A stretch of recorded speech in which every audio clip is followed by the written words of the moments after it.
안녕하세요, 맹피셜입니다. 지금 축구계는 유럽 축구 최강국을 가리는 대회 유로 2024로 뜨겁습니다. 많은 분들이 기존 본인이 좋아하는 클럽에 선수가 있는 나라 혹은 연고가 다 있는 국가를 응원하며 유로를 보고 계실 텐데요. 저 같은 경우엔 포르투갈, 잉글랜드의 경기를 흥미롭게 지켜보고 있습니다. 방금 제가 말씀드린 국가 중 하나, 잉글랜드. 아시는 분들도 많으시겠지만 잉글랜드는 유독 이 유로와 악연이 깊었습니다. 90년대까지만 해도 본선 진출에 실패한 경우가 몇 차례나 있었고 2000년대 이후 8강, 16강 등의 성적을 거두다 2020년 드디어 결승 진출에 성공했습니다. 하지만 이탈리아와 치열한 경기 끝에 우승엔 실패, 준우승에 그쳐야 했습니다. 잉글랜드 축구 팬들이 외치는 구호 풋볼 is coming home. 이 문장이 어색하게도 축구는 오랜 시간 동안 그들이 말하는 집에 돌아오지 못하고 있죠. 그렇다면 지금 유로 2024의 잉글랜드 대표팀은 어떨까요? 우선 2번, 잉글랜드의 퀄리티는 훌륭합니다. 전방 해리케인, 부카요 사카, 콜 파머, 올리 와킨스, 아이반 토니, 필포든, 중원의 데클란 라이스, 주드 벨링엄, 트렌트 알렉산더 아놀드, 코너 갤러거, 코비 마이노, 후방의 존 스톤스, 칼 워커, 키어런 트리피어, 조 고메즈, 루크쇼 등 우리가 이름만 들어도 알만한 선수들이 여러 포진에 있습니다.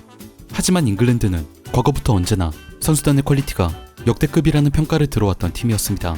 중요한 건 이 개개인들의 합이 얼마나 맞춰져 있는가, 즉 실전의 경기력입니다. 조별 라운드 C조, 세르비아전. 경기를 본 입장에서 솔직히 말씀드리자면 이날 잉글랜드는 경기는 이겼지만 그 내용은 우승 후보라 말하기엔 어려웠습니다. 전반 20-30분 정도까진 좋은 플레이들이 많이 보였습니다.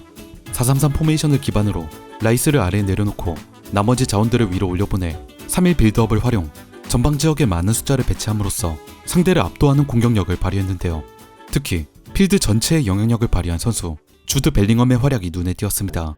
전반 12분 중앙의 벨링엄에서 시작해 워커, 사카로 연결되는 오른쪽 측면 돌파. 이 시점 어느새 상대 수비라인과 미드필더 라인 사이로 파고들어 그 한가운데 공간을 차지한 벨링엄은 그 누구의 방해도 받지 않는 완벽한 자유를 얻습니다. 이후 사카의 크로스가 세르비아 수비에 굴절되면서 박스 안으로 날아왔으며 이 볼이 골문 방향으로 침투하던 벨링엄의 머리에 도착. 잉글랜드의 빠른 선제골이 터졌습니다. 잉글랜드 팬들 그리고 많은 축구 팬들이 벨링엄에게 기대했던 플레이, 뛰어난 박스 침투와 타격 능력이 제대로 드러난 장면이었죠.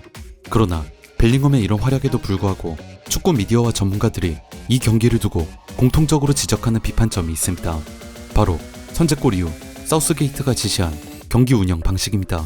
이날 잉글랜드는 20분경까지 주도적인 경기 흐름을 유지하다가 서서히 상대에게 주도권을 내줬습니다.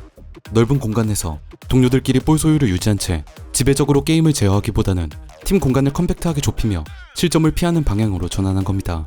골을 넣은 이후 조금씩 내려가기 시작한 잉글랜드의 라인과 골을 먼저 내주고 라인을 끌어올리기 시작한 세르비아. 비록 경기는 이겼지만 후반전에 드러난 주도권 상실은 사우스게이트를 향한 이게 정말 우승 후보팀의 경기 운영 방식이 맞냐는 비판거리를 제공했습니다. 잉글랜드는 전반 30분까지만 해도 무려 71%의 우세한 볼 점유율을 기록한 반면 나머지 경기 시간 동안은 고작 44%의 점유율을 가져왔는데, 이렇듯 1점 차이에서의 극적인 점유율 상실은 국가대표팀 경기들뿐만 아니라 클럽 경기들에서도 흔치 않습니다. 경기 운영에 관한 비판을 두고 벨링엄은 사우스게이트 감독을 옹호하면서 이렇게 반박했습니다. 전반전은 우리가 어떤 팀을 상대로도 골을 넣을 수 있는 이유를 보여줬고, 후반전은 우리가 어떤 팀을 상대로도 무실점을 유지할 수 있는 이유를 보여줬다. 우리는 클린시트를 유지했으며 한 골만 넣으면 게임에서 승리할 수 있다. 승점 3점을 얻는 것이다. 나는 이 성과에 만족한다. 제 개인적인 의견을 말씀드리자면 벨링엄의 이 말은 토너먼트 방식에서 분명 유용한 접근이긴 하나 동시에 다소 아슬아슬하다고도 느껴집니다. 우선 1대0이라는 스코어는 마음 풀고 경기 제어권을 내려놓기에 안전한 점수가 아닙니다. 90분이라는 시간 동안 무슨 일이 벌어질지 모르는 게 축구이기 때문에 섣불리 내려앉는 수비는 상대에게 역전을 위한 불씨를 마련해줄 여지가 있습니다. 우리는 약간의 고통을 겪어야 했다.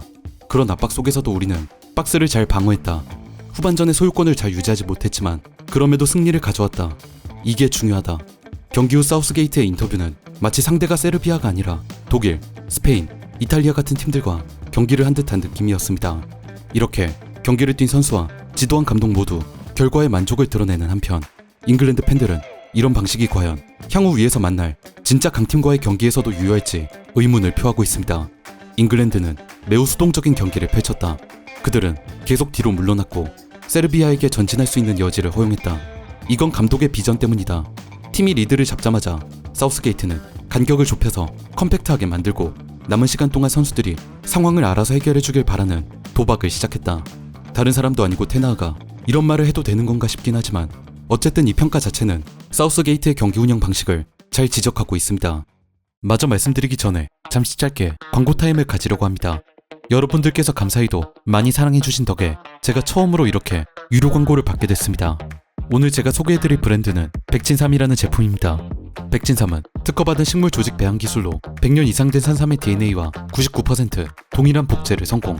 여러분이 알고 계시는 홍삼, 인삼에 들어있는 진세노사이드 성분을 무려 335배 많이 함유하고 있습니다. 현재 3+1, 5+2, 7+3 이벤트가 한시적으로 진행 중이니 경옥고, 공진단, 홍삼 등을 먹어도 효과를 못 보신 분, 기운이 없거나 체력이 부족하다 느끼시는 분이 구매해도 좋을 것 같고 사랑하는 부모님이나 평소 감사를 표하고 싶던 분들을 위한 선물로도 상당히 괜찮을 것 같습니다. 소개해드리기 앞서 저도 직접 먹어봤는데 상당히 좋았습니다. 저희 구독자분들을 위해 16만 8천원에서 13만 9천원으로 특별 할인, 일주일간 복용해보신 뒤 효과가 없으면 100% 환불 가능하다고 하니까 꼭 한번 구매해보세요. 다시 축구 얘기로 돌아와 가장 최근의 경기 덴마크전. 잉글랜드는 세르비아전 때와 마찬가지로 여전히 경기를 지배하지 못했습니다. 덴마크의 수비 실책과 워커의 볼 탈취가 어우러져 케인이 득점에 성공. 잉글랜드가 전반 18분 빠른 선제골을 터뜨렸습니다. 문제는 그 이후 또다시 팀이 주도권을 잃어버렸다는 겁니다. 득점 후 잉글랜드는 15분가량의 시간 동안 전체적인 볼 소유권을 덴마크에게 내주고 말았고 상대가 정신을 차린 뒤 다시 자신들의 축구를 할 수 있는 시간, 즉 리듬을 되찾을 시간을 줬습니다. 반면 덴마크는 골을 얻어맞고 나서 곧바로 수비 기준선을 하프라인 인근까지 끌어올렸으며 볼 소유권 탈취를 위해 잉글랜드 선수들에게 적극적으로 달려들었습니다. 잉글랜드의 안일함과 덴마크의 적극성, 그 결과물이 이 장면입니다. 전반 34분 잉글랜드 진영에서 스로인이 진행됩니다. 앞으로 나가기 위해 넓은 공간으로 보내준다고 황급히 뿌린 패스가 오히려 덴마크에게 떨어지는데요. 이 시점 너무 빠른 상황에서 소유권을 잃었기 때문에 잉글랜드의 수비 진영은 제대로 갖춰지지 않았습니다. 볼을 잡은 히울만 앞을 막아주는 잉글랜드 수비는 아무도 없었으며 그 앞에 슈팅을 할 수 있는 전방 공간이 열립니다. 여기서 모르텐 히울만의 28m 중거리 원더골이 터져 덴마크가 빠르게 동점으로 따라붙게 됐죠. 첫 골에서 동점골까지 25분의 불안한 리드는 이번 사우스게이트의 잉글랜드가 가진 경기 제어 능력 수준을 단적으로 보여줬습니다. 후방 빌드업은 제대로 작동하지 않아 하프라인 인근에서 덴마크에게 소유권을 넘겨주기 일쑤였고 세르비아전 당시 본인들이 자랑했던 박스 방어도 어딘가 나사가 빠져 위험한 위치에서 덴마크의 전방 자원들에게 세컨볼을 헌납했습니다. 후반전에 이르러서도 잉글랜드 선수들 사이에 패스미스가 빈번히 나왔으며 덴마크의 순간적인 전방 압박에 눌려 볼을 뺏기는 장면 역시 몇 번이나 보였습니다. 결과는 1대1 무승부. 선제골을 기록한 잉글랜드 입장에선 실망스러운 스코어였습니다. 현대 축구에선 경기를 지배하지 못하면 언젠가 불안한 상황을 맞을 수밖에 없습니다. 국대팀에게 클럽팀에서만큼의 조직력을 바라는 게 무리라는 건 잘 알고 있지만 그걸 감안해도 패스든 빌드업이든 템포 조절이든 지금 잉글랜드의 경기 지배력은 너무 아쉽습니다. 경기력과 관련된 부분 외에도 사우스게이트에겐 해결해야 할 것들이 있습니다. 고립 상황에서의 케인의 플레이, 왼쪽 윙에 배치된 필포든의 활용법, 미드필더로 올린 알렉산더 아놀드를 위한 확실한 역할 부여, 루크쇼의 체력이 완전히 올라오지 않아 왼쪽 수비로 내보낼 자원이 트리피어 하나뿐이라는 불안함까지 잉글랜드가 정말로 자신들의 오랜 염원 유로 우승컵을 들어올리기 위해선 본격적인 토너먼트를 치르기 전에 빠른 개선이 필요합니다. 이제 거의 10년 가까이 잉글랜드 대표팀을 이끌고 있는 사우스게이트 감독, 그의 역량이 제대로 발휘되어야만 할 때가 점점 찾아오고 있습니다. 그럼 지금까지 맹피셜이었습니다.